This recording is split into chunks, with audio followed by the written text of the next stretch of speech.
Any player's skill at putting comes down to two components, pace and line. To be a great putter, you really need to hone your ability to read the greens so that you can pick good lines, as well as being able to consistently hit the ball with the required pace for that line to work. However, in my experience, you only ever really need one of these skills to be firing on any day when you're playing golf. Sometimes I can be on the greens and my pace control is absolutely on point, but my ability to read greens is a bit shaky. Or some other days I could literally not get the pace of the greens at all, but my lines that I'm picking are pretty good. And usually this just results in me making a lot of two putts. You know, I'm not sinking any putts, but I'm not actually hitting any that are so far away from the hole that they're really tricky to make on that next putt. And to be honest, playing at the level that I do, this is all I'm really striving to do. If I can make two putts consistently, my golf game's going to be in a really good place. It's those days where I can't pick a line and I just can't get the pace, where I'm making three putts on nearly every hole and my scores are through the roof. So in this video, I'm going to show you the tools and the drills that I use to try and keep these skills in check. Now, a quick disclaimer, I'm not a professional, nor am I a noteworthy putter. I've been playing golf for about 4 years now, and I've got my handicap down to a low of an 8. This is just my take on how to stay sharp on the greens. So first up, when I'm practicing outdoors, the only real two things that I use to help me get better is HACKMOTION and a couple of tees. I also have a putting mat for when I'm practicing indoors. To get my putting in a good place, I have a 3-step practice process that I like to go through to make sure that my putting is where it needs to be. Step 2 is practicing pace control, and step 3 is practicing to pick a line and read the greens. But before I can do either of those, I need to make sure that my actual putting technique is up to scratch. Hitting the ball at the centre of the club face is as important in putting as it is with the rest of golf. Hitting the ball closer to the toe or the heel of the club will cause the ball to come off the face at varying speeds and will make starting the ball on your desired start line much harder. When I'm putting badly, I have this awful issue where I just catch the ground before I hit the ball, and it leads to sort of this weak shot that never goes where I want it to, because obviously I've dumped all the momentum from the club into the ground before hitting the ball, and often what happens is the ground will actually turn the club one way or the other, meaning that the ball doesn't even start on the line that I want it to. So obviously this is causing me a lot of problems, and the reason this happens is because I have this sort of flip through impact. So what happens is I almost try to hit at it as I'm sort of impacting the ball. I do this in my full swing too. This is a problem that I've got throughout my golf game really. And to be honest, I think it's quite a common problem throughout amateur golf. So to make sure that my putting is in a good spot, or at least a non-flippy spot, I use the HACKMOTION sensor on my wrist and I put it in the putting training mode. Regular viewers of this channel have probably seen me do the video on the full swing of this. If not, I'll link it up in the cards and down in the description if you want to check it out. Essentially what this tool does is monitor what your wrists are doing throughout your swing. It does this by measuring the wrist rotation, ulnar and radial deviation, just a posh word for hinge and unhinge really, and wrist flexion and extension, or flipping as we know it as. So let me show you how it works. So once you've got the sensor connected to your HACKMOTION app, you can click the putting section and it'll ask you to do a putting stability assessment. So once everything is calibrated and set up and good to go, we can start practicing, and it's going to ask us to do 10 initial putts so that it can make an assessment on our stroke. So give me 2 minutes and I'll do those strokes now.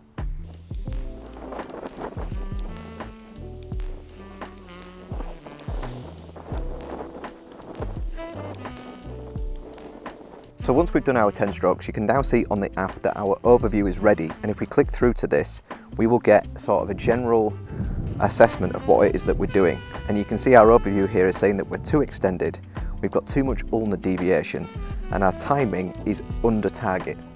So plenty of stuff to work on. If you go through into each of these issues, it will give you a description on what it is that you're doing and how often that you're doing it.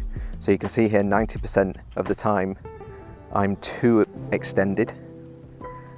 In the deviation section, I'm in range 30% of the time, but 70% of the time I'm in too much ulnar deviation. And you already knew this one, that the time it takes me to do it says 30% of your putts, your backswing and downswing ratio was under the suggested range. So it thinks that I'm too slow with my stroke, which I know it's told me before.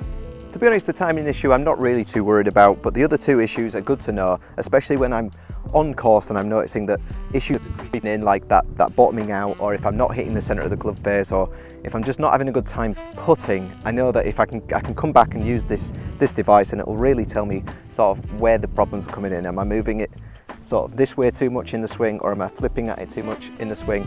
And it really gets you on a good position. I mean, I don't think a lot of people suffer too much with the rotation, but if you did do, it would tell you. And what's great about a device like this is that making changes in your putting, or even noticing problems in your putting, is really difficult. Like, I don't think watching it on film, I would really be able to spot too much that I flip at it, because a flip is literally, it's just a tiny movement. Obviously in a bigger swing, you're going to see a bigger flip. But in a putting stroke that goes from there to there, you're barely going to see anything. But this measures obviously every degree of change that your wrist makes. So if you're doing it, this is going to know, which is really useful. I've actually been so impressed with the HACKMOTION sensor that I've become an affiliate. So there's a link and a discount code down in the description if you want to find out more about it, or if you want to pick one up yourself and get 5% off. So all details are down in the description. However, working on your technique alone won't actually get you any better at putting. Remember what I said earlier, you really need to be hitting the ball out of the centre of the club face, otherwise you're going to have all kinds of consistency issues. And the best drill that I use for doing this is the gate drill. It's a pretty popular drill, but I like to team it up with the HACKMOTION sensor so that I know that I'm keeping my technique in good shape and hitting the ball in the right part of the club face. So let me show you how it works. All you need for this drill is 2 tees. So all you do is you take the 2 tees, you place one in the ground, you put your club down so that you can see how far you need to place the other tee, and what you're trying to do is give yourself a gateway for this club to pass through. You then put the ball in the centre of the gate and make a putting stroke. And by doing this, you're going to have the HACKMOTION sensor making sure that your technique is in a good place, and you've got the gate drill making sure that you're hitting the ball out of the centre of the club face, and you're getting that consistent roll. And when you start getting consistent with hitting the centre of the club face, you're going to get a better intuition for how much pace you need to put on the ball. Typically when I'm doing this, I don't really like to put towards a particular target. We've got a pin and a hole here obviously, but the 2 things that I like to focus on when I'm doing this is that my technique is in good shape and that I'm hitting the centre of the club face with the ball. I think if you can get too bogged down with having a target in mind and you've got too many things running through your mind. All I'm concentrating on here is hitting the centre of that club face with a good technique. With my putting practice, I'm trying to build skills that are going to make me a better putter on the course. I like to be process focused whilst I'm practicing.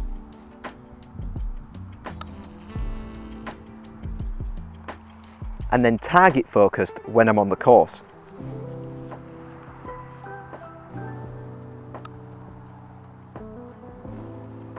Oofed. The real aim of the game is to have the skills that I'm working on when I'm practicing get better and have that bleed into what I do on the course. It's basically like improving any other skill. Repetition breeds proficiency. So that's how I improve and maintain my putting technique. The next thing to focus on is step 2, and that's pace control.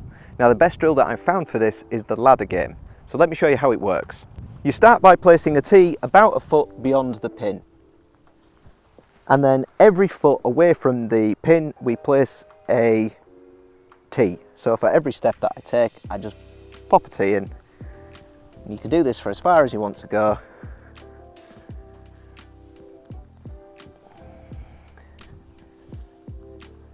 Now the aim of the game is to try and get it to stop in between each of these segments in a progressive way up until this last one.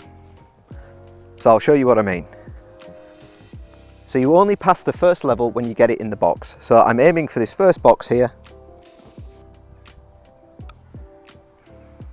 It's in between the 2 tees, this tee and this tee, so I can move on to the next level. I'm now looking to get it between those next 2 tees.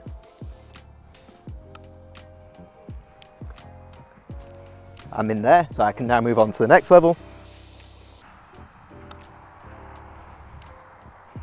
I've managed that one. Moving on to the penultimate level.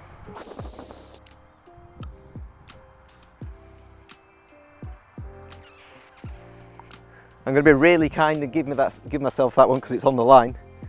And then I like to make the last one a little bit more difficult. You can see that that's a smaller gap.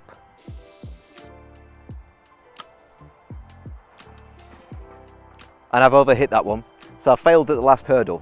But what this does is it gets you to really dial in the difference between these different distances and the feel for that different distance. Once you have done that a few times, see what your record is. You can obviously set up as many of these stations as you like. You can go to 10, 12, 15, 20, whatever.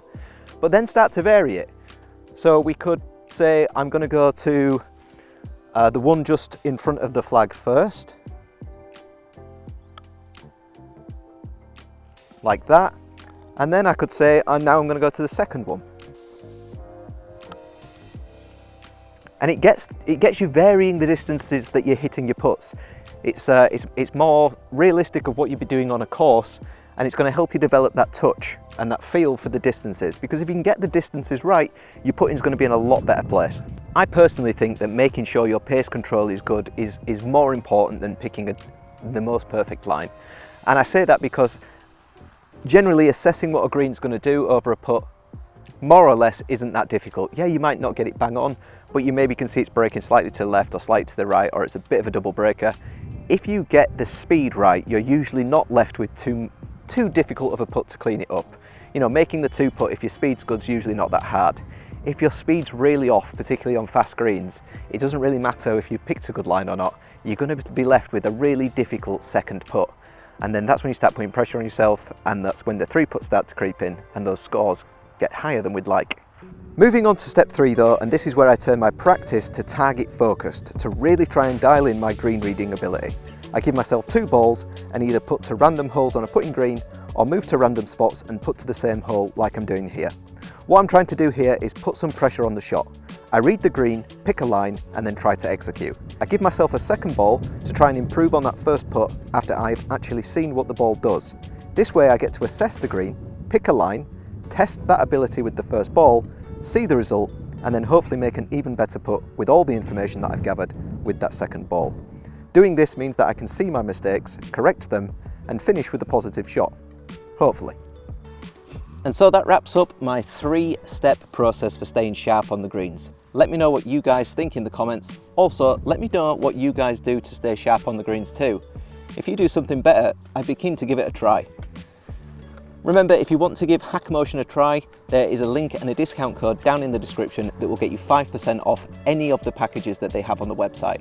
If you want the putting data, you'll need to go for the Plus package, but if you're new to HACKMOTION and you just want to give it a try, I'd recommend starting with their core package, and you can always upgrade to a better package in the future, and it doesn't really cost you anything extra. I just think they pro-rata what the cost was at the start. But I appreciate you watching, guys. I really hope that you've enjoyed the video and you take something away from it. Let me know in the comments as always, and I'll see you in the next one.